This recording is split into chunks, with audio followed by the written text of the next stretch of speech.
ಸಿಂಹರಾಶಿ ಜೀವನದಲ್ಲಿ ಜೀವನ ಶೈಲಿಯಲ್ಲಿ ಸುಧಾರಣೆಯನ್ನು ಕಾಣ್ತೀರಿ. ಎಷ್ಟೋ ದಿವಸಗಳ ಪ್ರಯತ್ನ ಏನೋ ಬದಲಾವಣೆಗೆ ಅವಕಾಶವನ್ನು ಮಾಡಿಕೊಡ್ತಕ್ಕಂಥದ್ದು. ಏಕಾಗ್ರತೆ ಉತ್ತಮವಾದಂತಹ ಫಲಿತಾಂಶವನ್ನು ಕೊಡುತ್ತೆ. ವಿದ್ಯಾರ್ಥಿಗಳಾಗಿದ್ದರೆ ಓದಿನ ವಿಚಾರದಲ್ಲಿ ವ್ಯಾವಹಾರಿಕವಾಗಿ ಆ ವಯಸ್ಸಿಗನುಗುಣವಾಗಿ ನಾವು ಮಾಡ್ತಕ್ಕಂತಹ ಕೆಲಸದ ಬಗ್ಗೆ ಸ್ವಲ್ಪ ಹಿಡ್ತಾ ಇರಬೇಕು. ಆಗ ಆ ಕೆಲಸವನ್ನು ನಾವು ಮುಖ್ಯವಾಗಿ ಇಟ್ಟುಕೊಂಡಾಗ ಆ ಕೆಲಸದ ಬಗ್ಗೆ ನಾವು ಕೊಡ್ತಕ್ಕಂತಹ ಗಮನ ಏನಿದೆ ಅದು ನಮಗೆ ವಿಶೇಷವಾದಂತಹ ಫಲವನ್ನು ಕೊಡುವಂಥದ್ದಾಗತ್ತೆ. ಮನೆಯ ಅಗತ್ಯತೆಗೆ ಆದ್ಯತೆಯನ್ನು ನೀಡಿ. ಮನೆಯಲ್ಲಿ ನಿಮ್ಮಿಂದ ಏನು ಕೆಲಸ ಆಗಬೇಕು, ಯಾವ ವಿಷಯಕ್ಕೆ ನೀವು ಹೆಚ್ಚು ಗಮನವನ್ನು ಕೊಡಬೇಕು, ಅದನ್ನು ಮುಖ್ಯವಾಗಿ ಗಮನಕ್ಕೆ ತಂದುಕೊಂಡು ಕಾರ್ಯಪ್ರವೃತ್ತರಾಗಬೇಕು ಅನ್ನುವಂಥದ್ದು. ಯಾರನ್ನಾದರೂ ಕ್ಷಮಿಸಬೇಕು, ಯಾರೋ ನಿಮಗೆ ಅನುಚಿತವಾಗಿ ನಡ್ಕೊಂಡಿದ್ದಾರೆ, ಅವರು ಬಂದು ಕ್ಷಮೆಯನ್ನು ಕೇಳ್ತಾರೆ ಅಂತಂದರೆ ದ್ವೇಷವನ್ನು ಸಾಧಿಸಬೇಡಿ, ಕ್ಷಮೆಯನ್ನು ಮಾಡಿ ಅಂತ ಹೇಳುವಂಥದ್ದು.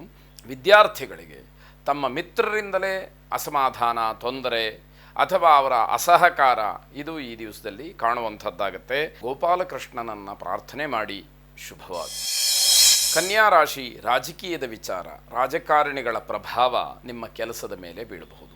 ಹಾಗಾಗಿ ನೀವು ಮಾಡ್ತಕ್ಕಂತಹ ಕೆಲಸದಲ್ಲಿ ರಾಜಕೀಯದ ಯಾವ ಲೇಪವೂ ಇಲ್ಲದೆ ಇರೋ ಹಾಗೆ ಗಮನಿಸ್ಕೊಳ್ಬೇಕಾದಂಥದ್ದು. ಪ್ರೇಮಿಗಳಿಗೆ ತುಂಬ ಶುಭವಾದಂತಹ ದಿವಸ ಇದು. ಕಾಲಿಗೆ ಏನೋ ಪೆಟ್ಟಾಗ್ತಕ್ಕಂತಹ ಸೂಚನೆಗಳಿದೆ. ಎಚ್ಚರಿಕೆಯನ್ನು ವಹಿಸಿದರೆ ಅದರಿಂದ ತಪ್ಪಿಸ್ಕೊಳ್ಬಹುದು ಅಥವಾ ಪಾರಾಗಬಹುದು ಅನ್ನುವಂಥದ್ದು. ಆರೋಗ್ಯದಲ್ಲಿ ಸಣ್ಣ ಪುಟ್ಟ ವ್ಯತ್ಯಾಸಗಳಿದ್ದರೆ ಸುಧಾರಣೆಯನ್ನು ಕಾಣ್ತೀರಿ ಅಂತಕ್ಕಂಥದ್ದು. ವೃತ್ತಿಯಲ್ಲಿ ಅನುಕೂಲ ಇದೆ, ಆದರೆ ತುಂಬ ಪರಿಶ್ರಮ ಪಡಬೇಕು. ಎಷ್ಟು ಕಷ್ಟಪಡ್ತೀರೋ ಅಷ್ಟು ನಿಮಗೆ ಅನುಕೂಲ ಆಗ್ತಕ್ಕಂಥದ್ದು. ಮಾತಿಗೆ ಬೆಲೆ ಸಿಕ್ಕುವಂತಹ ದಿವಸ. ನೀವೇನಾದರೂ ಮಾತನ್ನಾಡಿದರೆ ಅದನ್ನು ಯಾರು ಆ ಮಾತನ್ನು ಕೇಳಿಸ್ಕೊಳ್ಬೇಕು ಅದು ಅನುಕೂಲಕ್ಕೆ ಬರುತ್ತೆ ಅಂತ ಅರ್ಥ. ವಿಕಲಚೇತನರಿಗೆ ಸಹಾಯವನ್ನು ಮಾಡಿ. ನಿಮ್ಮ ಕೈಲಾದಂತಹ ಸಹಾಯವನ್ನು ಮಾಡಿ ಅವರ ಜೀವನಕ್ಕೆ, ಅವರ ಒಂದು ಸಮಸ್ಯೆಗಳಿಗೆ ನೀವು ಸ್ಪಂದಿಸಿದರೆ ನಿಮಗೆ ಅನುಕೂಲವಾಗುತ್ತೆ ಎನ್ನುವಂಥದ್ದು ಶುಭವಾಗಿ. ತುಲಾರಾಶಿ ತಾಳ್ಮೆ ಬಹಳ ಮುಖ್ಯವಾದಂತಹ ದಿವಸ. ಯಾವುದೇ ಕಾರಣಕ್ಕೂ ಕೂಡ ಎಂತಹ ಸಂದರ್ಭದಲ್ಲೂ ಕೂಡ ತಾಳ್ಮೆಯನ್ನು ಕಳ್ಕೊಳ್ಬೇಡಿ. ಜೊತೆಗೆ ಜನಸಂದಣಿ ಇರತಕ್ಕಂತಹ ಜಾಗದಲ್ಲಿ, ಗುಂಪಾಗಿ ಜನ ಇರುವ ಜಾಗದಲ್ಲಿ ನೀವು ಇರಬೇಡಿ. ಅದು ನಿಮಗೆ ತೊಂದರೆಯ ಸೂಚನೆಯನ್ನು ತೋರಿಸ್ತಾ ಇದೆ. ಮಕ್ಕಳ ವರ್ತನೆಯ ಬಗ್ಗೆ ದೊಡ್ಡವರಿಗೆ ಬೇಸರವಾಗ್ತಕ್ಕಂಥದ್ದು. ದೊಡ್ಡವರ ಮನಸ್ಸನ್ನು ಗೆಲ್ಲೋದಕ್ಕಾಗೋದಿಲ್ಲ. ಆಡುವಂತಹ ಮಾತು, ನಡ್ಕೊಳ್ಳುವಂತಹ ರೀತಿ ಹಿರಿಯರಿಗೆ, ಅಧಿಕಾರಿಗಳಿಗೆ ಬೇಸರವನ್ನು ಉಂಟು ಮಾಡ್ತಕ್ಕಂಥದ್ದಾಗತ್ತೆ. ಜವಾಬ್ದಾರಿಗಳನ್ನು ನಿಭಾಯಿಸೋದಕ್ಕೆ ಸಮಯ ಕೂಡಿ ಬರೋದಿಲ್ಲ.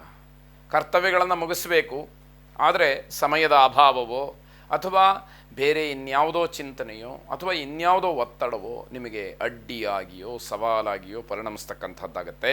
ಹಾಸ್ಯಾಸ್ಪದವಾದಂತಹ ಸನ್ನಿವೇಶ, ವಿರೋಧವಾಗ್ತಕ್ಕಂತಹ ಸನ್ನಿವೇಶಗಳಿಗೆ ಅವಕಾಶವನ್ನು ಮಾಡಿಕೊಳ್ಬೇಡಿ. ನೀವು ಆಡುವಂತಹ ಮಾತಿನಿಂದ ಇನ್ಯಾರೋ ಹಾಸ್ಯ ಮಾಡುವಂಥದ್ದು, ಗೇಲಿ ಮಾಡುವಂಥದ್ದು, ನಿಮಗಿರತಕ್ಕಂತಹ ನಿಮ್ಮ ಸ್ಥಾನಮಾನದ ಬೆಲೆಯನ್ನು ಕಡಿಮೆ ಮಾಡಿಕೊಳ್ತಕ್ಕಂಥದ್ದು ಆಗಬಹುದು. ಅದರ ಬಗ್ಗೆ ಸ್ವಲ್ಪ ಎಚ್ಚರ ಇರಲಿ ಅಂತಕ್ಕಂಥದ್ದು. ನಿಮ್ಮ ವೈಯಕ್ತಿಕವಾದಂತಹ ಕೆಲವು ವಿಚಾರಗಳಲ್ಲಿ ಬೇರೆಯವರ ಸಲಹೆಯನ್ನು ಪಡಿತೀರಿ. ಅದು ಧನಾತ್ಮಕವಾದಂತಹ ಚಿಂತನೆಯಿಂದ ಆಗಿರಲಿ ಅಂತಕ್ಕಂಥದ್ದು ನಮ್ಮ ಆಶಯ. ಆಂಜನೇಯ ಸ್ವಾಮಿಯನ್ನು ವಿಶೇಷವಾಗಿ ಪ್ರಾರ್ಥನೆ ಮಾಡಿ. ಶುಭವಾಗಿ. ವೃಶ್ಚಿಕ ರಾಶಿ ಹೊಸ ಉದ್ಯಮದ ವಿಚಾರವಾಗಿ, ಬೇರೆ ವ್ಯಾಪಾರ ವ್ಯವಹಾರದ ವಿಚಾರವಾಗಿ ಬೇರೆಯವರ ಪರಿಚಯವಾಗ್ತಕ್ಕಂಥದ್ದಾಗತ್ತೆ. ಮಕ್ಕಳಿಗೆ ನೀತಿ ಪಾಠವನ್ನು ಹೇಳಿ, ಬೋಧನೆಯನ್ನು ಮಾಡಿ, ಜೀವನ ಅಥವಾ ಕುಟುಂಬದ ಮೌಲ್ಯ ಇವೆಲ್ಲವನ್ನು ಅಗತ್ಯವಾಗಿ ತಿಳಿಸಬೇಕಾದಂಥದ್ದಾಗತ್ತೆ. ಸಮಾರಂಭಕ್ಕೆ ಹಾಜರಾಗೋದಕ್ಕೆ ಪೂರ್ವ ಸಿದ್ಧತೆಗಳನ್ನು ನಡೆಸ್ತೀರಿ ಅಂತ ಅರ್ಥ.